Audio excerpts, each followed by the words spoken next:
یہ پارٹی کی مشکلات کے حوالے سے میں جاننا چاہتا ہوں کہ احتجاج کے بعد تو توقع تھی کہ عمران خان کی رہائی ہوگی، لیکن ایسا لگ رہا ہے کہ پارٹی کی قانونی اور سیاسی مشکلات بڑھتی چلی جا رہی ہیں۔ بہت شکریہ رحمان صاحب۔ بسم اللہ الرحمن الرحیم، اللہم صلی علی محمد وعلی آلہ وصحبہ وسلم۔ آپ کی بات سے اتفاق کرتا ہوں، بالکل کچھ مشکلات میں اضافہ ہوا ہے، لیکن ہمارے حوصلے بلند ہیں تو انشاءاللہ ان سے بھی نکل آئیں گے۔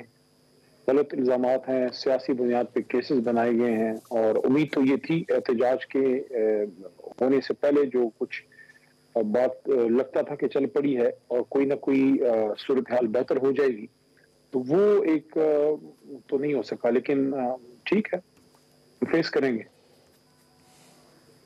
اچھا، کیا وہ سلسلہ مکمل طور پر ختم ہو گیا ہے یا رابطہ ٹوٹ چکا ہے؟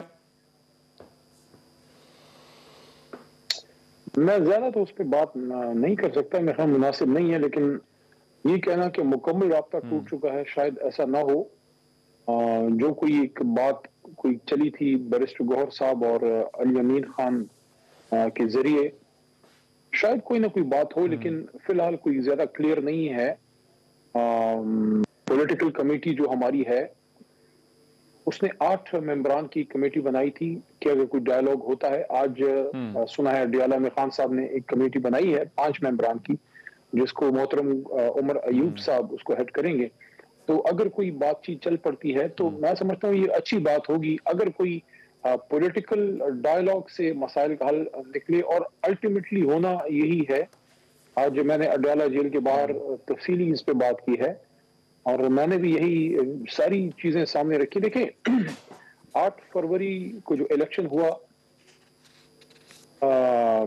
قوم نے فیصلہ سنایا غالب اکثریت عمران خان کے حق میں، اور عمران خان صاحب کے حق میں 2/3 سے شاید زیادہ ووٹ پڑا، تو ڈاکہ پڑ گیا ہمارے خیال میں، قوم کی غالب اکثریت کے خیال میں۔ اس مینڈیٹ کو ریکور کرنے کے لیے مختلف طریقے اپنائے گئے، جلسے ہوئے، احتجاج ہوئے، عدالتوں میں بھی ہم ہیں، پارلیمنٹ میں بھی آواز اٹھائی۔ اسی تناظر میں اپنے مینڈیٹ کی واپسی کے لیے، جس کو میں مال مسروقہ کہتا ہوں، تو اس کے لیے ڈی چوک یا اسلام آباد احتجاج کے لیے آئے، اور یہ ایسے ہی ہے کسی شخص کی چوری یا ڈاکہ ہو جائے اور وہ تھانے چلا جائے رپورٹ درج کرانے، اور الٹا ادھر اس کو ہی مار پڑ جائے اور اسی کو مار دیں۔ تو یہ جو لوگ اپنا مال مسروقہ یا اپنی گم شدہ مینڈیٹ اس کے لیے صدائے احتجاج بلند کرنے اسلام آباد آئے تھے، اسلام آباد میں ان کی بات سننے کی بجائے ان کی تواضع چائے پانی کی بجائے گولی سے کی گئی، جس کی توقع کسی کو نہیں تھی۔ لیکن علی محمد خان صاحب، اس میں لگتا یہ بھی ہے کہ شاید تحریک انصاف کی طرف سے یہ جو احتجاج تھا یا دھرنے کی کال تھی یا فائنل کال تھی، وہ یہ پیغام کہ اب معاملات سڑکوں پر ہی حل ہونے ہیں، اور پارلیمان یا بات چیت سے جو ہے وہ راستہ نہیں نکلنے والا۔ 2 طرح کی رائے ہوتی ہے ہمیشہ، ہماری جماعت میں بھی تھی، اب بھی ہے شاید۔ ایک سوچ یہ ہے کہ صرف سڑکوں پہ حل ہوگا، ایک سوچ یہ ہے کہ صرف گفتگو سے حل ہوگا۔ میری سوچ یہ ہے کہ نہیں، گفتگو لازم و ملزوم ہے، ساتھ میں اپنا احتجاج یا جلسہ جلوس وہ بھی ہے، اور پارلیمنٹ میں بھی آواز اٹھانی ہے، اور میڈیا میں بھی آپ نے فائٹ کرنی ہے۔ لیکن میرے خیال میں یہ میری ذاتی رائے ہے کہ ڈائیلاگ ہی آخر میں کوئی نہ کوئی راستہ جو ہے وہ کھولے گا۔ اب وہ ڈائیلاگ کس لیول پہ کس طرح ہوتا ہے، میں نے 15 نومبر کو محترم عمران خان صاحب سے جب میری آخری ملاقات ہوئی ہے، اور یہ بھی ریکارڈ کا حصہ رہے کہ اس کے بعد خان صاحب سے مجھے ملنے نہیں دیا، آج بھی ملنے نہیں دیا۔ بہت سے لوگ اندر گئے ہیں، ہو سکتا ہے میرے سے کسی کو ناراضگی ہو یا جو بھی ہے، لیکن بہرحال میرے پاس ہائی کورٹ اسلام آباد کا آرڈر ہے، اس کے باوجود ملنے نہیں دیا گیا آج ایک بار پھر۔ لیکن میں یہ میری سوچ ہے کہ الٹیمیٹلی آپ کو کوئی نہ کوئی ڈائیلاگ سے ہی راستہ آگے جو ہے وہ بنانا پڑے گا، اور کوئی طریقہ نہیں ہے۔ لیکن یہ آپ کی تو سوچ ہے، لیکن کیا پارٹی کی جو لیڈرشپ ہے، جس میں ایک طرف بشرا بی بی ہمیں نظر آ رہی ہیں، علیمہ خان صاحبہ نظر آ رہی ہیں، بیرسٹر گوہر ہیں، عمر ایوب ہیں، اسد قیصر کو بھی اس میں شامل کر لیں، اور علی امین گنڈاپور، کیا ان کو کلیئر ہے کہ ڈائیلاگ یا سڑکیں، ان میں سے راستہ کون سا ہونا ہے؟ وہی میں آپ کو عرض کر رہا تھا کہ 15 نومبر کو جب آخری بار میں خان صاحب سے ملا ہوں، میں نہیں پوچھا ان سے کہ اگر 24 نومبر احتجاج والے دن سے پہلے حکومت کی طرف سے کوئی رابطہ ہوتا ہے تو ان کو کیا جواب دیا جائے.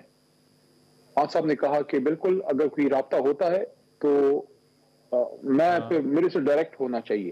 تو انہوں نے مذاکرات کا یا ڈائیلاگ کا دروازہ بند نہیں کیا.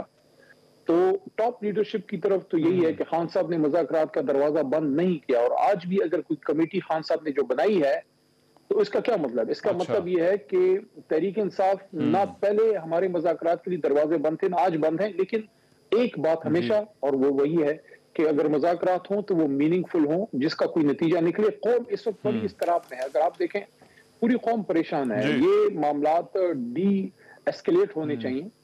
نارمل پولیٹیکل ڈیموکریٹک سسٹم کی طرف جانا چاہیے جس میں دیکھیں کوئی بھی جماعت ہو, ہماری ہو, نون ہو, پیپل پارٹی ہو, کون سی جماعت ہے جو پرفیکٹ ہے؟ کمزوریاں سب میں ہیں. اور کون سی جماعت ہے جو کوئی ایسی ڈراسٹک چینج لے کے آئے گی کہ پاکستان کی پالیسی 180 ڈگری ڈفرنٹ ہو جائے گی, سارا کچھ جو ہے وہ تباہ ہو جائے گا؟ ایسا کچھ نہیں ہوگا. کوئی بھی جماعت پاکستان کی تباہی نہیں چاہتی. یہ ہے کہ جس جماعت کے پاس مینڈیٹ ہو اگر وہ حکومت کرے گی تو قوم پیچھے کھڑی ہوگی. اس وقت مسئلہ یہ ہے کہ حکومت کسی اور کی ہے, مینڈیٹ کسی اور کے پاس ہے.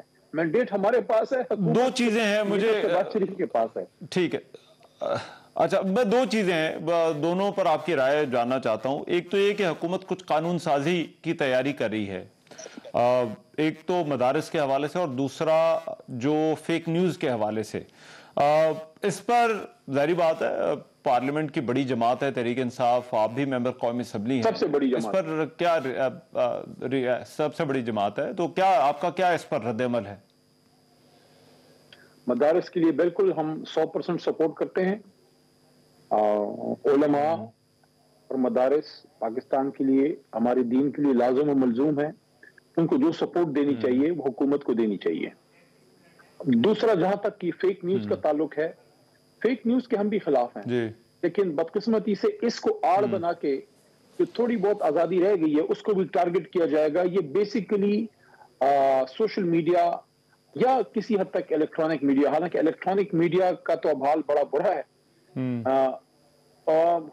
جو آوازیں ہیں, احتجاجی آوازیں ہیں یا جو الائن نہیں ہیں اس وقت حکومت یا ان کے حوالیوں کی پالیسی سے, ان کو مزل ڈاؤن کرنے کے لیے ہمیں لگتا ہے, خاموش کرنے کے لیے ہے. باقی کوئی بھی فیک نیوز کے حق میں نہیں ہے, غلط نیوز کے حق میں کوئی بھی نہیں. لیکن اس میں جو پھر باریک لائن ہے وہ کون ڈٹرمن کرے گا؟ اس کی بنیاد پہ پھر بہت سے جینوئن لوگوں کو ٹارگٹ کیا جائے گا. ہمیں لگتا ہے کہ یہ عوام الناس کو اور پروٹیسٹنگ وائسز کو خاموش کرنے کے لیے حکومت کی ایک اور کوشش ہے. اور لاسٹلی یہ اے پی سی پشاور میں بلائی گئی, آپ نے اگرچہ کہا کہ اس کا طریقہ کار ٹھیک نہیں تھا, لیکن بہتر نہیں ہوتا چلے جاتے جو آپ ڈی ایسکیلیشن کی بات کریں, شاید اسی کا آغاز ہو جاتا ہے اس اے پی سی سے؟ میں اس کنسلٹیشن میں نہیں تھا. اگر کوئی رابطہ ہوتا تو میں ضرور علی امین خان سے میں بھی رابطہ کرتا. لیکن ایسی چیزیں دیکھیں, بیہائنڈ دا سین کنسلٹیشن ہونی چاہیے. آپ وہاں گورنر صاحب ہیں, جو وزیر اعلیٰ ہیں, آپ وفاق کے نمائندے ہیں, وہ عوام کے نمائندے ہیں جو ادھر بیٹھے ہیں. تو آپ پہلے ان کو تھوڑا اعتماد میں لے لیتے. جب آپ ایک اور معاملے پہ اکٹھے ایک جگہ بیٹھ سکتے ہیں ہمارے وزیر اعلیٰ کے ساتھ, تو اس میں پہلے سے اگر میں سمجھتا ہوں کانفیڈنس میں لے لیتے یا ہم میں سے کسی سے رابطہ ہو جاتا, میں بھی ہم کوئی بات کر دیتے. لیکن ایک وزیر اعلیٰ ہے جو اس وقت سیکیورٹی سچویشن کو دیکھ رہا ہے, اس کے نیچے پورا صوبہ ہے. اگر آپ وہاں اے پی سی بلانا چاہتے ہیں, میرے خیال میں صرف دعوت کافی نہیں تھی, پہلے تھوڑا سا ہوم ورک, گراؤنڈ ورک کرنا چاہیے. اس سے پھر چیزیں ٹھیک ہو جاتی ہیں. میرے خیال میں پولیٹیکل سچویشن آگے لے جانے کے لیے آپ کو اپنے رابطے وہ کرنے چاہیے. اچانک آپ ایک ون فائن ڈے پیغام بھیج دیں کہ آپ اے پی سی میں آ جائیں, تو صوبے کا وزیر اعلیٰ ایسے نہیں ہوتا. آپ کی کوئی نہ کوئی رابطہ کاری پہلے سے ہونی چاہیے.